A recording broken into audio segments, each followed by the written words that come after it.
Hello students, तो आज हम स्टार्ट करने वाले हैं केमिस्ट्री का chapter number 1 some basic concept of chemistry of class 11th। Ready हो सारे? सो स्टार्ट करते हैं चैप्टर नंबर 1 से।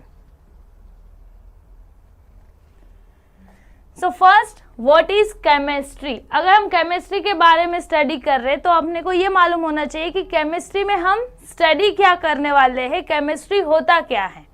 So what is chemistry?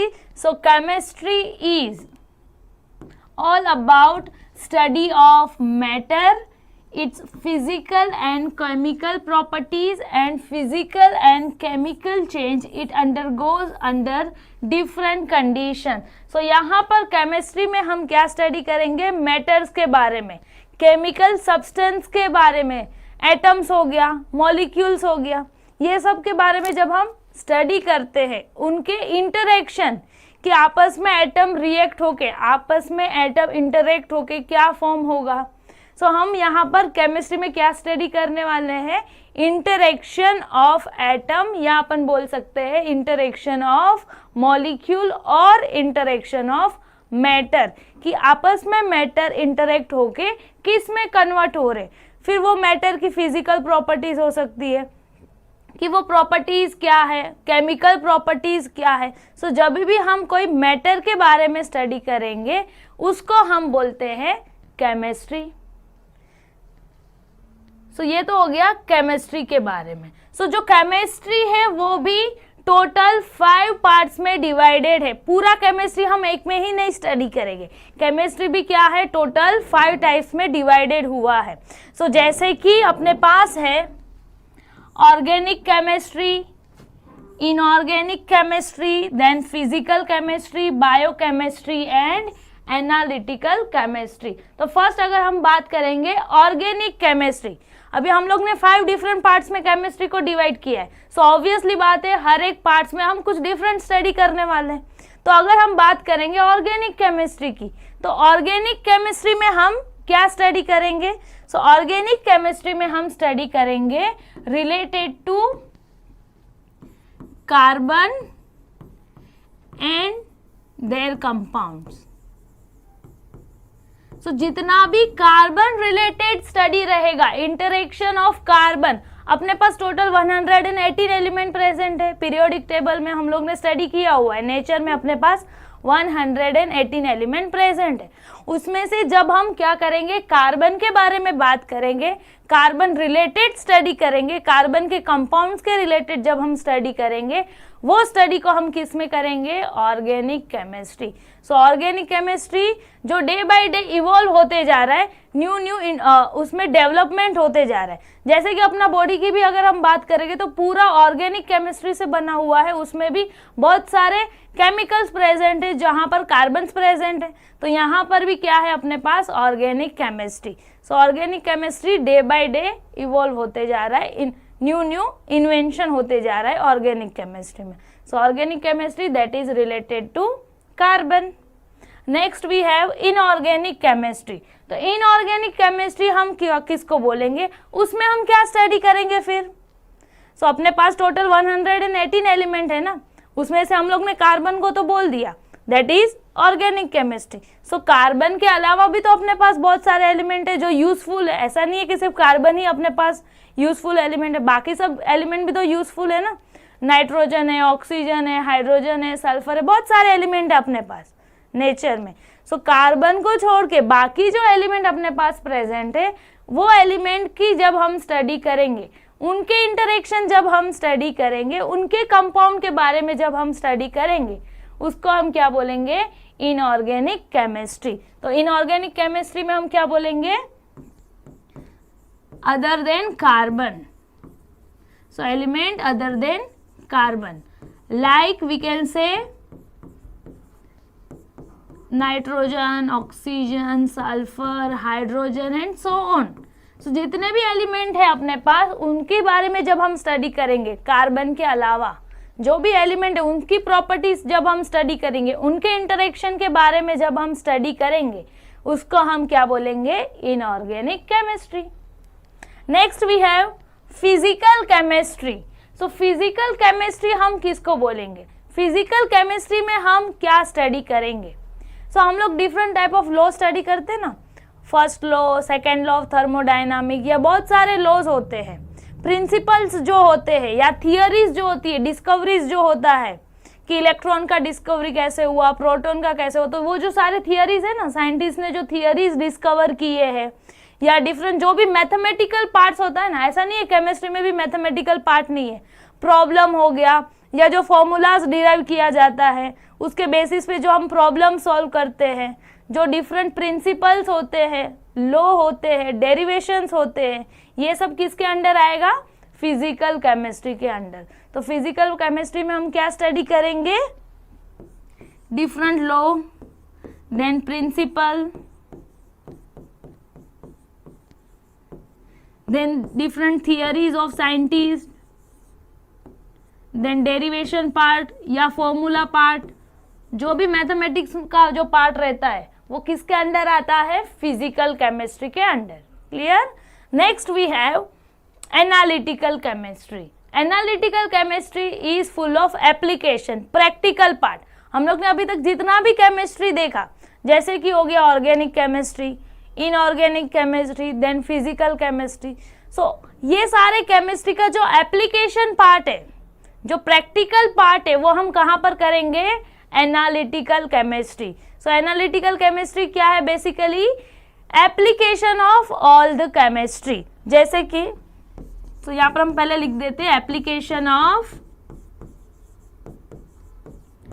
All chemistry.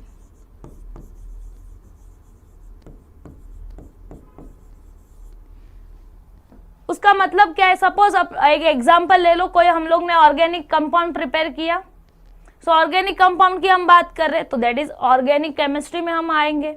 सो जब हम कोई ऑर्गेनिक कंपाउंड कंसीडर करेंगे, सपोज वो ऑर्गेनिक कंपाउंड में हमें क्या चेक करना है? इम्प्योरिटी चेक करना है कि जो मैंने कंपाउंड प्रिपेयर किया है वो कंपाउंड में इम्प्योरिटी कितना है, अगर इम्प्योरिटी है तो कौन सी इम्प्योरिटी प्रेजेंट है। ये जब हम फाइंड आउट करते हैं ना, वो हम किस में करेंगे? एनालिटिकल केमिस्ट्री में। हम स्टडी क्या कर रहे थे? ऑर्गेनिक कंपाउंड स्टडी कर रहे थे, मतलब क्या? Organic chemistry.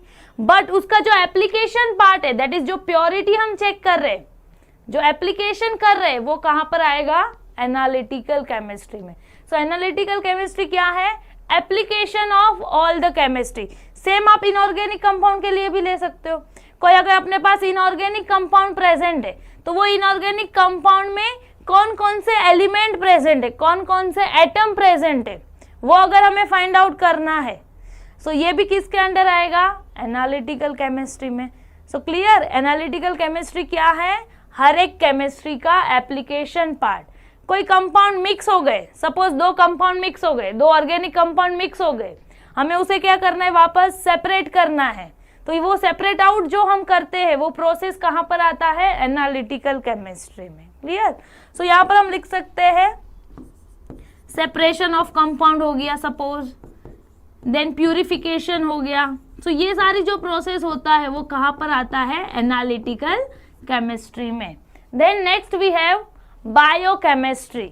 सो बायोकेमिस्ट्री क्या है? Related to living organism.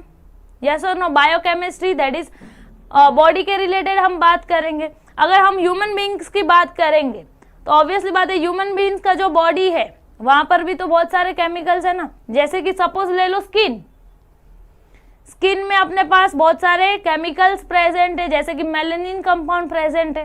तो वो मेलानिन का स्ट्रक्चर क्या है, देन उसमें क्या प्रॉपर्टीज है, वैसे अपने पास बहुत सारे कंपाउंड प्रेजेंट है ना बॉडी में, तो उनके बारे में जब हम स्टडी करेंगे, दैट इज जब कोई लिविंग ऑर्गेनिज्म में केमिकल्स प्रेजेंट है उनका जब हम स्टडी करेंगे, that is biochemistry.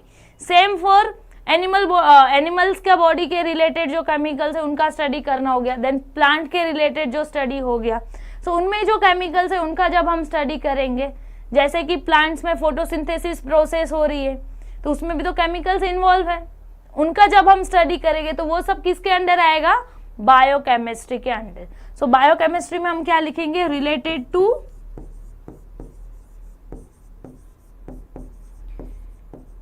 Living organism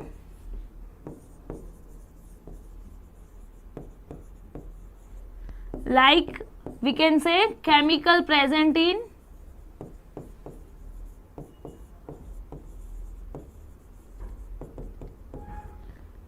animal body, then humans, then plants. सो इनका जब हम स्टडी करेंगे तो वो किसके अंडर आएगा, बायोकेमिस्ट्री के अंडर. सो ऐसे केमिस्ट्री जो है वो टोटली 5 टाइप्स ऑफ केमिस्ट्री में डिवाइडेड है. हर एक में हम डिफरेंट स्टडी करेंगे. सो यहाँ पर स्टूडेंट्स को मोस्टली डिफिकल्ट होता है फिजिकल केमिस्ट्री.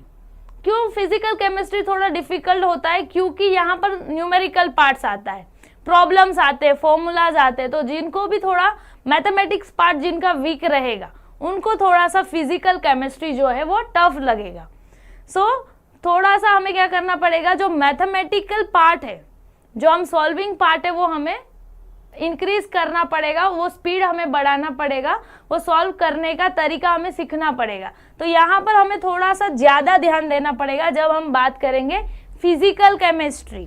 सो ये हो गया ऑल अबाउट केमिस्ट्री और केमिस्ट्री के parts. Clear everyone? So the next हमने बोला कि केमिस्ट्री में हम क्या स्टडी करने वाले हैं, मैटर के बारे में, रिलेटेड टू मैटर, कि मैटर की प्रॉपर्टीज, उनका इंटरेक्शन, उनकी physical properties and chemical properties. Yes और नो, हम वही स्टडी करने वाले हैं केमिस्ट्री में. सो फर्स्ट अगर हम बात करेंगे मैटर की, तो मैटर भी जो है वो टोटली 2 पार्ट्स में डिवाइडेड है. मैटर होता है प्योर सब्सटेंस या तो mixture. So matter is divided into 2 parts, pure substance and mixture. जो अपने पास प्योर सब्सटेंस है उसके भी 2 टाइप्स है, एलिमेंट एंड कंपाउंड. और मिक्सचर के भी 2 टाइप्स है, that is homogeneous mixture and heterogeneous mixture. Then element जो है वो फर्दर क्लासिफाइड है metal, non metal and metalloid में. सो 1 बाय 1 हम ये हर एक के बारे में स्टडी करेंगे. फर्स्ट हम स्टार्ट करेंगे कि मैटर क्या होता है, फिर प्योर सब्सटेंस, मिक्सचर, उनके टाइप्स. सो ये सारा हम डिटेल में स्टडी करेंगे. सो फर्स्ट हम स्टार्ट करेंगे मैटर से.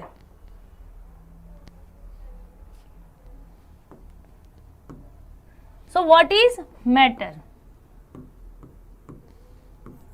सो हम लोग ऑलरेडी 8-9 स्टैंडर्ड में भी स्टडी किए. What is matter? Which has certain mass and occupies space. ऐसा सब्सटेंस जिसके पास क्या होना चाहिए, मास होना चाहिए एंड वो क्या करना चाहिए, वॉल्यूम ऑक्यूपाई करना चाहिए. उसी को हम क्या बोलेंगे, मैटर. सो मैटर के लिए हम क्या लिखेंगे, which has certain mass and occupies space. Yes और नो, ये ऑलरेडी हम स्टडी कर चुके हैं. अगर हम बात करेंगे एग्जाम्पल की मैटर के, तो अपने आसपास जितने भी सब्सटेंस प्रेजेंट है हर एक के पास कुछ ना कुछ मास है, कुछ ना कुछ वो यूनिवर्स का वॉल्यूम ऑक्यूपाई कर रहे हैं. सपोज ये मार्कर ले लो, ये पेन ने क्या किया, इतना सा वॉल्यूम ऑक्यूपाई किया ना, यूनिवर्स का ये वॉल्यूम क्या कर रहा है, ये पेन ऑक्यूपाई कर रहा है. और मास है क्या इसको, कुछ ये पेन के पास मास है क्या, हाँ है. तो इसको हम क्या बोलेंगे, matter. Then pen, pencil, book, अपने आसपास जितने भी सब्सटेंस अपने को दिख रहे. Then we can say atom, molecules, भले ही उनका मास बहुत ही कम है बट है ना, वो भी क्या कर रहे, यूनिवर्स में कुछ तो स्पेस ले रहे, कुछ तो वॉल्यूम ऑक्यूपाई कर रहे. तो वो सारे सब्सटेंस जो इसके पास क्या होता है, मास होता है और वो यूनिवर्स में स्पेस ऑक्यूपाई करेगा, उसी को हम क्या बोलेंगे, matter. Clear? Matter easy. So वही मैटर के हम 2 टाइप स्टडी करने वाले हैं. First we have pure substance and then mixture. So first हम देखेंगे pure substance. So pure substance हम किसको बोलेंगे, जो प्योर सब्सटेंस उसी को बोलेंगे जिसमें क्या होना चाहिए, केमिकल कंपोजिशन चेंज नहीं होना चाहिए. और केमिकल कंपोजिशन मतलब क्या, सपोज हम बात करते हैं एलिमेंट्स की, अपने पास पीरियोडिक टेबल में 118 एलिमेंट प्रेजेंट है ना। सपोज उसमें से ले लो सिल्वर, गोल्ड। सो सिल्वर और गोल्ड क्या है, सेम ही है ना। वो सिल्वर की अगर हम बात करेंगे तो वो सिल्वर एलिमेंट जो है वो प्योर फॉर्म में ही है, उसमें कभी भी कोई अलग कंपोजिशन नहीं बन जाएगा। अगर हम बात करेंगे वाटर की, तो वाटर कैसे बनता है, वाटर में क्या होगा, H2O, यस और नो। तो यहां पर क्या है, ऑक्सीजन एंड हाइड्रोजन है, बराबर। वाटर में क्या है अपने पास, ऑक्सीजन एंड हाइड्रोजन है। बट क्या ऑक्सीजन और हाइड्रोजन का रेशियो चेंज हो जाएगा क्या? अगर सपोज हम लोग ने टैप वाटर ले लिया, देन नदी में से पानी लिया, तो अगर हम पानी का सोर्स चेंज करेंगे, वाटर का अगर हम सोर्स चेंज करेंगे, तो ये वाटर चेंज हो जाएगा क्या, उसका कंपोजिशन चेंज होगा क्या? हमेशा कोई भी आप वाटर ले लो, आपको क्या मिलेगा, रेशियो ऑलवेज 2:1 में ही मिलेगा। हाइड्रोजन एंड ऑक्सीजन का रेशियो क्या मिलेगा हमें, 2:1 में ही मिलेगा ना, वो कभी भी चेंज नहीं होगा। तो जो भी सब्सटेंस जिसका केमिकल कंपोजिशन क्या रहेगा, ऑलवेज सेम रहेगा। कभी भी पोजीशन चेंज करने से या सोर्स चेंज करने से केमिकल कंपोजिशन क्या होता है, चेंज नहीं होता है। जैसे कि हाइड्रोजन ले लो, हाइड्रोजन ही रहेगा, वो कभी भी चेंज नहीं होगा, उसका कंपोजिशन कभी भी चेंज नहीं होगा। सेम जितने भी अपने पास एलिमेंट प्रेजेंट है पीरियोडिक टेबल में, वो सारे किसके अंडर आएंगे, प्योर सब्सटेंस के अंडर। यहाँ पर हम लोग ने लिया है सिल्वर, सिल्वर भी क्या है, एक प्योर सब्सटेंस है। और ऐसा नहीं है कि सिर्फ एलिमेंट ही है वो प्योर सब्सटेंस है, कि सिल्वर हो गया, गोल्ड हो गया, हाइड्रोजन हो गया, ऑक्सीजन, जो एलिमेंट के फॉर्म में वही सिर्फ प्योर सब्सटेंस नहीं है।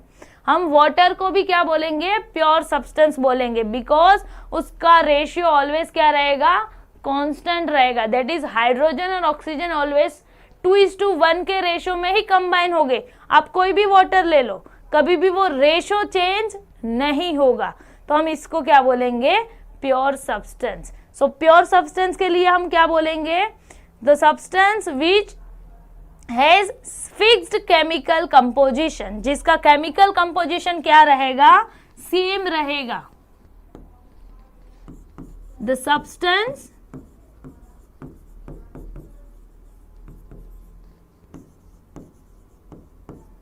which has fixed chemical composition, वो कंपोजिशन चेंज नहीं होगा, that is pure substance. Clear? Next अगर हम बात करेंगे मिक्सचर की, अगर हम डे टू डे लाइफ में बात करेंगे तो मिक्सचर से आपको क्या याद आएगा, भेल के बारे में हम बोल सकते हैं, भेल सबने खाया रहेगा। भेल में देखो बहुत सारे इंग्रेडिएंट मिक्स है ना, जैसे कि अनियन हो गया, देन टमाटर हो गया, धनिया हो गया, चटनी हो गया। तो यहाँ पर क्या है, बहुत सारे इंग्रेडिएंट हम मिक्स कर रहे हैं, और वो मिक्स करने का प्रपोर्शन ऑलवेज सेम रहेगा क्या? हमेशा हम same amount of onion, same amount of टमाटर, सेम अमाउंट ऑफ चटनी सेम प्रपोर्शन में ऐड करेंगे क्या? नहीं, वो प्रपोर्शन क्या हो सकता है, वेरी हो सकता है ना, वो प्रपोर्शन चेंज भी तो हो सकता है, यस और नो। तो यहाँ पर क्या है, वो कंपोजिशन फिक्स नहीं है। तो मिक्सचर हम किसको बोलेंगे, जिनका कंपोजिशन क्या रहेगा, फिक्स नहीं रहेगा, जिनका केमिकल कंपोजिशन फिक्स नहीं रहेगा, दैट इज मिक्सचर। तो मिक्सचर के लिए हम क्या लिखेंगे, which does not have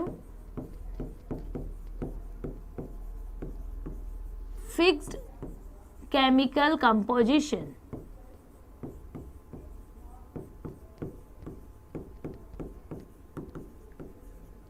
So that is mixture. Clear everyone? Pure substance, fixed chemical composition, position या सोर्स चेंज करने से कभी भी कंपोजिशन चेंज नहीं होगा। मिक्सचर दैट इज रेशियो कभी भी कांस्टेंट नहीं रहेगा, वो वेरी कर सकता है।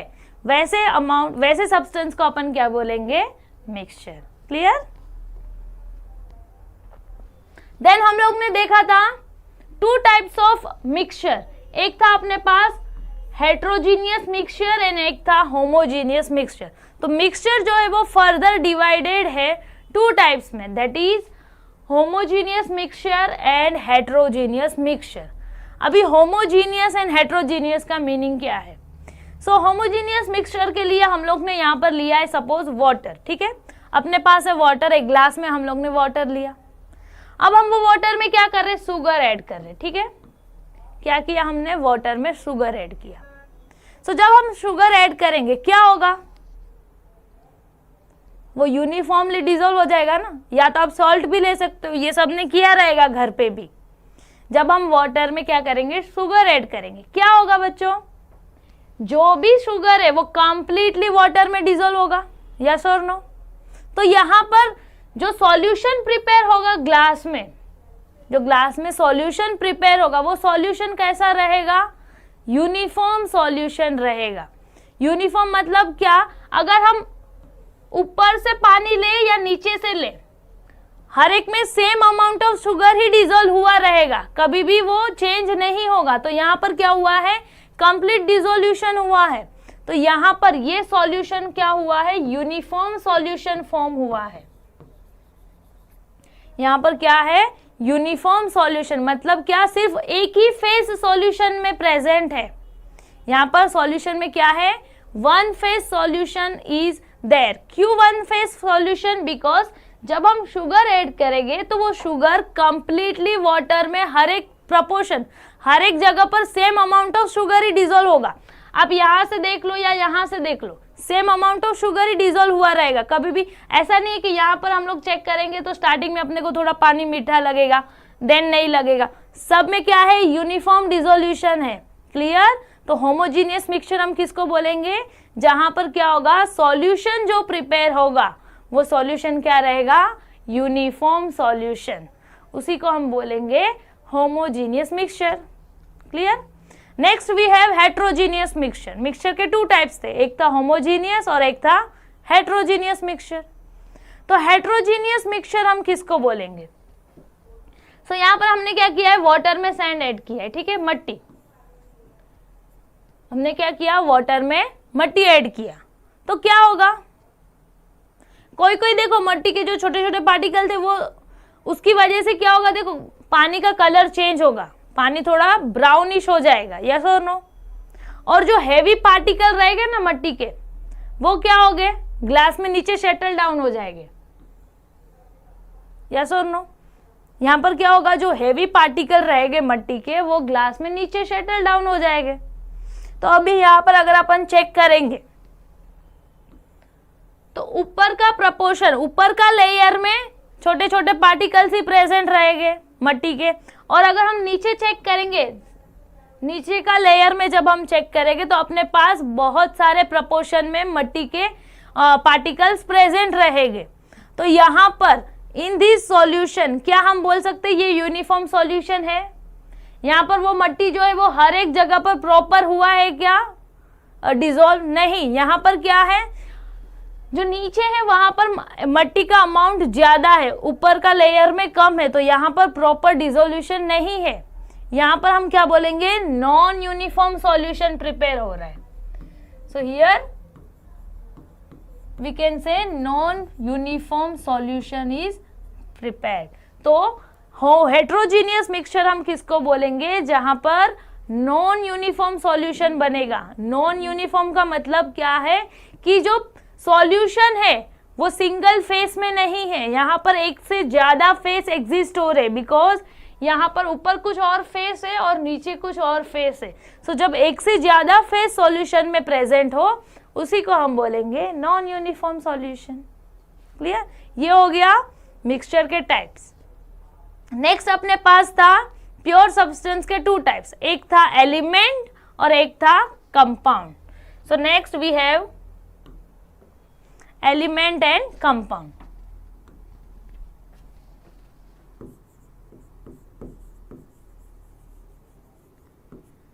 सो एलिमेंट हम किसको बोलेंगे? सो अपने पास ऑलरेडी हमें मालूम है नेचर में 118 एलिमेंट प्रेजेंट है।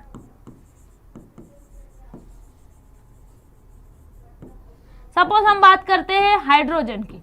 अगर मैं हाइड्रोजन क्या है अपना एक एलिमेंट है ना, एलिमेंट का मतलब क्या है, उसको मैं क्या और तोड़ सकती हूँ क्या? हाइड्रोजन तो सबसे छोटा है, उसको और क्या हम तोड़ेंगे?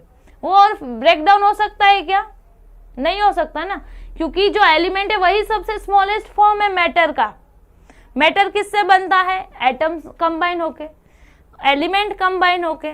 तो एलिमेंट क्या है? ऑलरेडी सबसे स्मॉलेस्ट यूनिट वही है, तो हम उसको और तोड़ सकते हैं क्या? उसको और ब्रेक डाउन कर सकते हैं क्या? एलिमेंट्स को नहीं कर सकते। तो एलिमेंट क्या है? वैसे सब्सटेंस जिसको हम फर्दर ब्रेक डाउन नहीं कर सकते, which can not further break down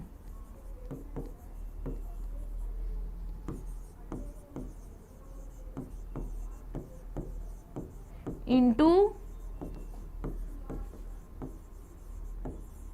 smallest unit. तो इसे हम और ब्रेक डाउन नहीं कर सकते। नाइट्रोजन ले लो, नाइट्रोजन सबसे छोटा वही है ना, एलिमेंट है, वो एलिमेंट के फॉर्म में, तो आप उसको और क्या ब्रेक डाउन करोगे? तो अपने पास जितने भी एलिमेंट प्रेजेंट है वो हर एक एलिमेंट को हम और ब्रेक डाउन नहीं कर सकते। तो एलिमेंट क्या है? वैसे सब्सटेंस है जिसको हम फर्दर ब्रेक डाउन नहीं कर सकते। तो एलिमेंट के एग्जाम्पल क्या लिखेंगे हम? जितने भी अपने पास 100 एलिमेंट नेचर में अवेलेबल है वो सारे, क्योंकि हम उसको और ब्रेक डाउन नहीं कर सकते। ये हो गया। और ये क्या है? प्योर है ना, एलिमेंट क्या है? प्योर है। सो ये किसका एग्जाम्पल है? प्योर सब्सटेंस का एग्जाम्पल है।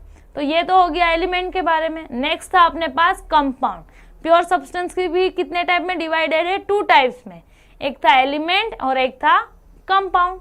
सो नेक्स्ट हम बात करेंगे कंपाउंड की। तो कंपाउंड हम किसको बोलेंगे?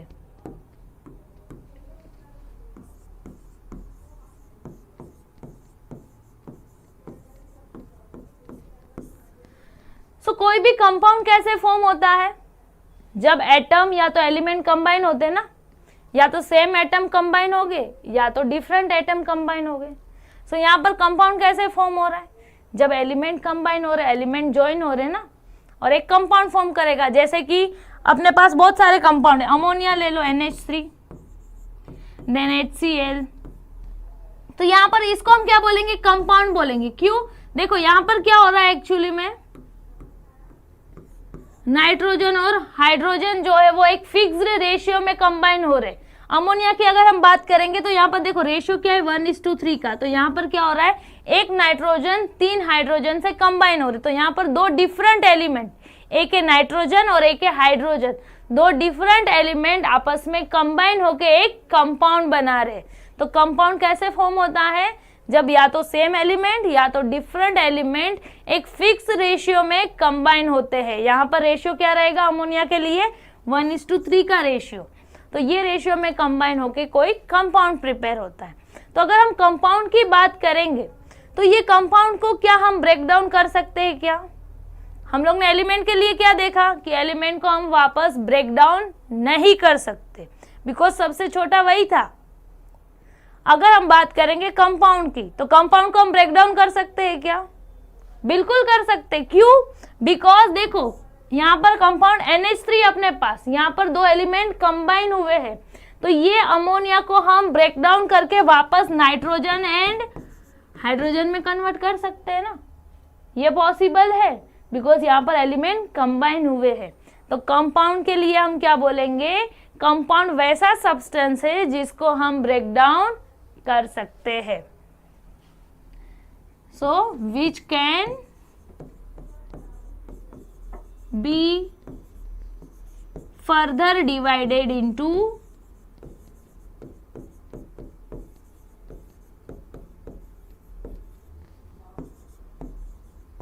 Smallest unit. तो हम इसे स्मॉलेस्ट यूनिट में या स्मॉलेस्ट सब्सटेंस में कन्वर्ट कर सकते हैं, इसलिए हम बोलेंगे कंपाउंड वैसा सब्सटेंस है जो ब्रेक डाउन हो सकता है, एलिमेंट जिसको हम ब्रेक डाउन नहीं कर सकते। सो ये हो गया प्योर सब्सटेंस के 2 पार्ट, एक था एलिमेंट, एक था अपने पास कंपाउंड।